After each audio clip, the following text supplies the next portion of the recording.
Hello বন্ধুরা, এই ভিডিওতে আমরা দেখব যাদের ফোনে ব্যাক বাটন, হোম বাটন আর রিসেন্ট বাটন কাজ করছে না তারা কিভাবে আবারও ফোনের মধ্যে ব্যাক বাটন, হোম বাটন আর রিসেন্ট বাটন পুনরায় ব্যবহার করতে পারবেন কোনো মোবাইল সার্ভিসিংয়ের দোকানে না গিয়ে।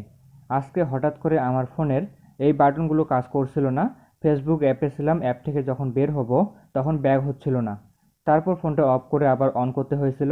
তো বন্ধুরা, আপনারা যাতে করে এই ঝামেলায় না পড়েন তার জন্য বেস্ট একটি অ্যাপ্লিকেশন শেয়ার করব। অ্যাপের কাজ দেখার পর আপনিও অবাক হতে বাধ্য হবেন।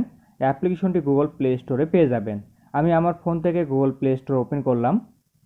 ওপেন করার পর সার্চ বারে লিখব নেভিগেশন, তারপর লিখবেন বার। নেভিগেশন বার লেখার পর সার্চ দিন। অনেক অ্যাপ্লিকেশন দেখতে পারবেন। এই সকল অ্যাপ্লিকেশনের মধ্যে সবার প্রথমে যে অ্যাপ্লিকেশনটি দেখছেন এই অ্যাপ্লিকেশনটি আপনারা ডাউনলোড করবেন। অ্যাপ্লিকেশনটি ডাউনলোড করার জন্য ইনস্টলে ক্লিক করব। এরপর কিছুক্ষণ অপেক্ষা করব অ্যাপ্লিকেশনটি ডাউনলোড হওয়া পর্যন্ত। অ্যাপ্লিকেশনটি ডাউনলোড হয়ে গেলে ওপেন করব। এখানে যা লেখা আছে পড়ে নেবেন। তারপর অ্যাগ্রিতে ক্লিক করব। এবার গো টু সেটিংসে ক্লিক করব। তারপর আপনারা নেভিগেশন বার অপশনটি খুঁজে বের করবেন। নেভিগেশন বারে ক্লিক করলাম। অপশনটি অফ করা আছে, আমরা অন করব। অন করার জন্য এই টগল বাটনে ক্লিক করবেন। তারপর এনেবলে ক্লিক করলে অপশনটি অন হয়ে যাবে।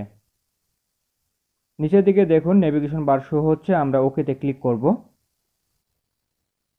এখানে আমরা নেভিগেশন বারটি কাস্টমাইজ করতে পারবো। নেভিগেশন বার ছোট বড় করতে পারবেন এই অপশন থেকে। যত বাড়াবেন নেভিগেশন বার তত বড় হবে, এটা যত কমাবেন তত নেভিগেশন বারটি ছোট হবে।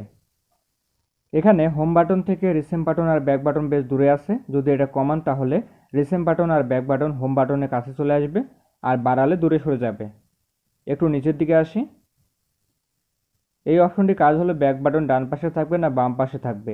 অপশনটি অফ করা থাকলে ব্যাক বাটন বাম দিকে থাকবে, আর অপশনটি অন থাকলে ব্যাক বাটন ডান দিকে চলে আসবে।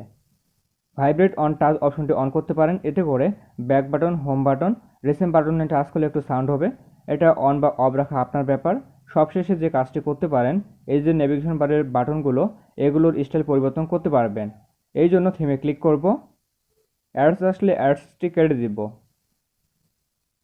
এখানে অনেক থিম রয়েছে, যে কোনো থিমের উপরে ক্লিক করে নেভিগেশন বারের বাটনগুলো পরিবর্তন করতে পারবেন। এছাড়াও নিচের দিকে যে থিমগুলো রয়েছে এই থিমগুলো ব্যবহার করতে হলে আপনাকে অ্যাডস দেখে থিমগুলো আনলক করা লাগবে, তবেই ব্যবহার করতে পারবেন।